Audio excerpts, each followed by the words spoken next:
আসসালামু আলাইকুম সকল কবুতর প্রেম বেড়ে জন্য আসসালামু আলাইকুম। আশা করি সকল আছেন আলহামদুলিল্লাহ ভালো। এই যে আমার একটা ছোট্ট একটা টুনটুনির বাচ্চা, এটা বাচ্চা না অবশ্য 2 দশকের কবুতর। এই যে গেছে শীতে হারানো গেছিল, কি মনে হচ্ছে জানে কেমনে কেমনে যেন আসছে আল্লাহ জানে, জানে আর আল্লাহ জানে। এই যে আমার পায়ের ট্যাগ, নিজস্ব ট্যাগ, খুবই সুন্দর একটা কবুতর। ওর বাপ মা খুবই ভালো একটা রেজাল্ট ছিল, কিন্তু হয় আমার ঘরের ভিতরে আমার কবুতরের ভিতরে অনেকটাই ছোট আর কি। ওরা নাম দিয়েছিল কয়েক ভাই টুনটুনি, আর আমি ডাকতাম ছোট short piece, uncommon short piece আর কি।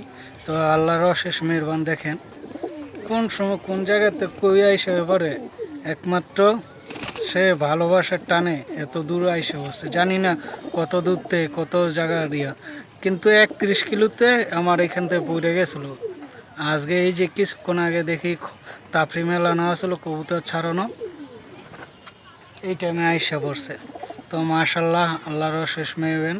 এই যে দেখতেছেন, যাই যেখান থেকে দেখতেছেন অবশ্যই লাইক শেয়ার দিবেন আর কমেন্টস করবেন, বলবেন এটা কেমন হয়েছে, কি আসে বিষয়ে। যে দেখেন আমি যে ভাবতেও পারি না ওই জন্য আসবে, 31-এতে পৌঁছে মতনই আমি বলছি আর আসবে না। তো কীভাবে জানি চলে এসে আপনাদের মাঝে নিয়ে আসলাম নতুন একটা ভিডিও। সবাই ভালো থাকবেন এই কামনা। আল্লাহ হাফেজ, আসসালামু আলাইকুম। সবাই দোয়া করবেন।